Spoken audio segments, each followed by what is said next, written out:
आज की कहानी का शीर्षक है तकरार। मीनू की अभी अभी जेठानी से कुछ तकरार सी हो गई थी और कसमसाती हुई मीनू ने रसोई से कल ही लाया हुआ मक्खन का पैकेट और सूखे मेवे का डब्बा उठाया, संभाला और भुनभुनाती हुई अपने कमरे में ले आई। अपने शयन कक्ष में रखा हुआ छोटा फ्रिज खोला और मक्खन उसमें रख दिया। अब वो अपने ही कमरे में बड़बड़ाती हुई एक दो चक्कर लगाने के बाद एक कपड़ा लेकर डस्टिंग करने लगी। लेकिन कमरा तो बिल्कुल साफ था। काम वाली अभी अभी तो सब चमका कर गई थी, इसलिए वो तकिया लेकर पिलो कवर बदलने लगी और फिर अपने आप से ही बात करने लगी। हद है, जेठानी नौकरी भी करती है और घर पर रौब भी जमाती है। बस मीनू ही रह गई है सबकी अकड़ झेलने को। वो तो रोज़ सज संवर कर बाहर जाती हैं, लेकिन मीनू तो बस इस जेल खाने में कैद है। उसका तो काम ही यह हो गया है कि चपरासी जैसी बनकर बाहर से आने वाले डाकिये, कुरियर वाले, धोबी आदि के घंटी बजाने पर गेट पर हाजिर हो जाए। हद है। वो यह सोच सोच कर बहुत गुस्सा करने लगी। उसके दबे कुचले दिल का दर्द उसकी हर धड़कन को पता था। यूं ही तो वो बेचैन नहीं हो रही थी। यह दुनिया क्या इस तरह उसको गुलाम ही बना कर रखेगी? चोट पर एसिड की तरह उसके विचार उसको और दुखी कर रहे थे।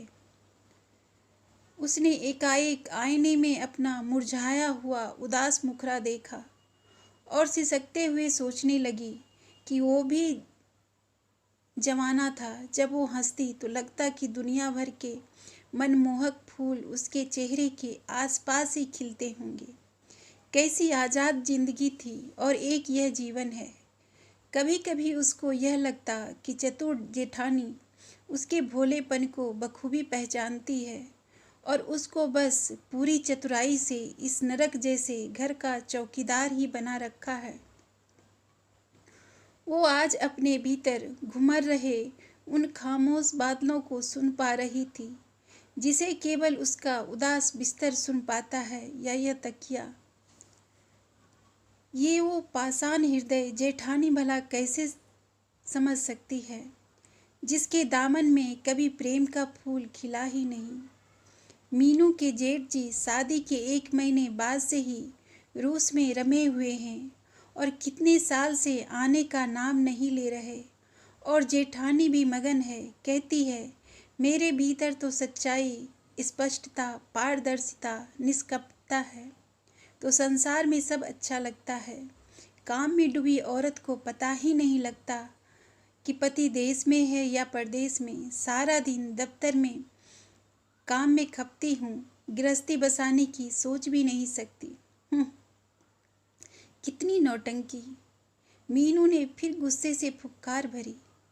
और भी तो प्रवचन देती रहती हैं, उसी को बहुत बड़प्पन दिखाती हैं। कहती हैं मीनू, यह जिंदगी छोटी बड़ी नहीं होती है, ना ही चीज़ें छोटी बड़ी होती है। छोटा बड़ा होता है जीवन देखना, खुशी, सुकून, या चीज़ें छोटी बड़ी होती हैं तो देखना भी छोटा बड़ा होता है।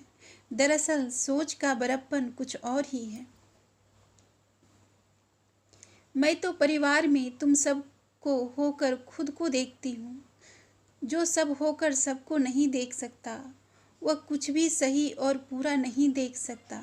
पता नहीं कहाँ कहाँ से सुनकर आती हैं यह सब फिल्मी बातें। मीनू ने मुंह बनाया और मन ही मन कहा, खूब मक्खन खाती हैं ना? हाँ, तो अब खुद खरीद कर लाएंगी मक्खन, तब पता लगेगा कि 800 रुपये किलो है। कमाती हैं तो खर्च भी करें। हद है।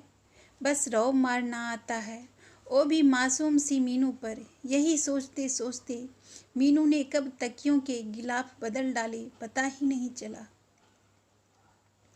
उसी समय टीवी पर कोई आध्यात्मक गुरु बोल रहे थे, भावनाओं का आना और मन में उठना स्वाभाविक है, लेकिन उनका मन में जम जाना रोग है। धीरे धीरे ये भावनाएं वहीं अंदर घर कर जाती हैं और मौका पाकर उभर कर दुख निर्माण करने आ जाती हैं।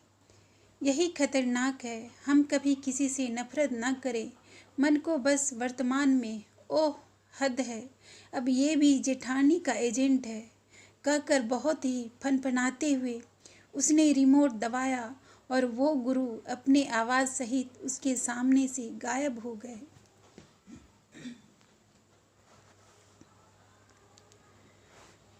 अब फिर से कमरे में शांति छा गई। आज उसने उसी समय बुखार का बहाना बना किया और बस तकिए में गुस्से से सिर पर रखकर लेट गई। मीनू के पति तो सुबह 7 बजे ही बेटे बीनू के साथ दफ्तर को रवाना हो गए थे। उनको साइट पर काम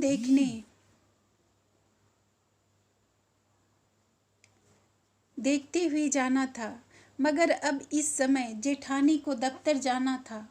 वो जरूर मक्खन ही खोज रही होंगी, सोचकर मीनू गुस्से में पड़ी रही।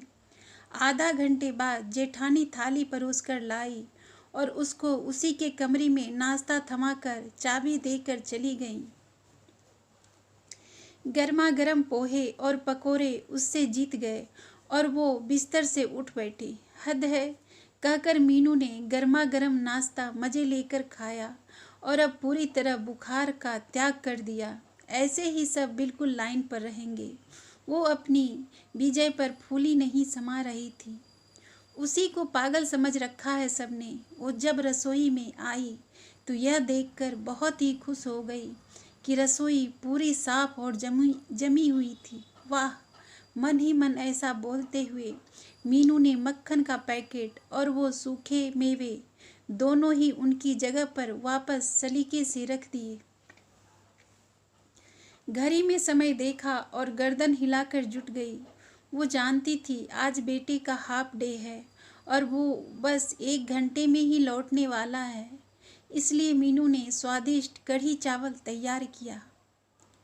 कहीं किसी के घर रेडियो पर गुलजार बोल रहे थे। उम्र जाया कर दी लोगों ने औरों के वजूद में नुक्स निकालते निकालते। इतना खुद को तरासा होता तो फरिश्ते बन जाते। वो गुलजार की आवाज़ में खोई जा रही थी। मीनू आनंद से अपनी पाक कला में रमी रही। मन से पकाया और बेटे के साथ स्वाद लेकर खाया। बड़ी मम्मी ने पकोड़े कितने अच्छे बनाए मम्मी, और ले लूँ? हाँ हाँ वीनू, ले लो, मैं तो सुबह ही गर्मा गर्म खा चुकी हूँ। कितनी जायकेदार, बिल्कुल मेरी मम्मी जैसे। बीनू खाता रहा और बोलता रहा।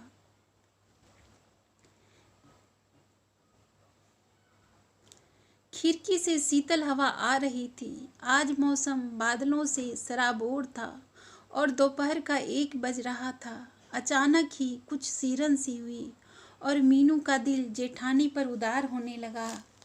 जेठानी बस 2 साल ही तो बड़ी थी उससे, मगर उनके हर स्पर्श में, उनकी हर बात में कमाल की परिपक्वता लगती थी। उसे बार बार महसूस होता कि जेठानी के बगैर वो एक उदास और सुनसान पोखर ही होती। वो ही तो अपने स्नेह से उसके समूचे उदास पानी में एक लहर पैदा कर देती हैं। वो सचमुच एक ऐसी महत्वपूर्ण शख्स थी जो अभी मीनू से परिभाषित तो नहीं हो पा रही थी, पर वो कुछ ऐसी तो थी जो उसके मर्म पर और आंतरिक इच्छा पर राज करने लगी थी।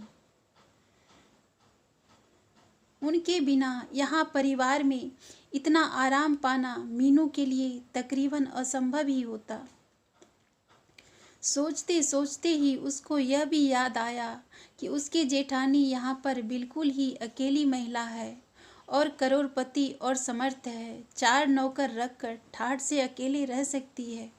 इतनी बेमिसाल है कि अमीर होकर भी कहीं अलग न रहकर कितने प्रेम से उन तीनों के साथ ही रहती है। उन्होंने खुद अपने लिए किसी भी मनपसंद जीवन की भी कामना तक नहीं की। बस खूब किताबें पढ़ने का शौक और कुछ नहीं चाहती। कितनी ही बार वो मीनू को 5-5 हजार रुपये ऐसे ही निकाल कर दे देती हैं, जैसे 10 रुपये के 4 नोट हों, जबकि उसके अपने भाई भाभी निपट कंजूस हैं। उसको याद आया कि जेठानी ने बीनू के जन्म पर उसकी कितनी सेवा की, जबकि उसके भाई भाभी ने यह सब देखकर भी उनको बस एक जेठानी समझा। बाकी खास महत्व तो नहीं दिया, पर उसकी जेठानी ने कभी शिकायत तक नहीं की। बखूबी जानती हैं वो कि बुद्धि और तर्क से बस मजमेबाजी ही होती है। तमगे तो खूब जीते जा सकते हैं, पर जिंदगी कतई नहीं। जिंदगी कई बार मनुष्य की बुद्धि और तर्क दोनों से परे चली जाती है। उसकी जेठानी तो अपने में मगन रहने वाली सरल और सहज महिला है, कभी किसी बात की शिकायत नहीं। और वो खुद कितनी कपटी और लोभी है। जेठानी सुबह से रात तक परिवार को अकेले घर पर रहती हैं और मीनू अपने पति और वीनू के साथ सैर सपाटा, पिक्चर, पिकनिक। उसने कभी नहीं सोचा कि उनकी भी कोई उमंग होगी। मैं कितनी गिरी हुई सोच रखती हूँ, यह सब सोच सोच कर आंसू बहाती रही। बेटे की नज़र बचाकर उसने मुंह धोया और उससे कहा, बीनू, आज मौसम बहुत ही खुशनुमा है। चलो तुम्हारी बड़ी मम्मी की पसंद के ताजे करेले लेकर आते हैं। आज शाम को उनके लिए भरवा करेले बना देती हूँ और तुम्हारे लिए पनीर पराठा।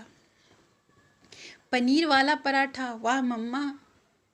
8 साल का वीनू झूम झूम कर नाचने लगा और रसोई से एक थैला लेकर आ गया। बोला, मम्मी, आपके सेवा की तैयार हूँ। मीनू हंस पड़ी और पर्स निकाल लिया।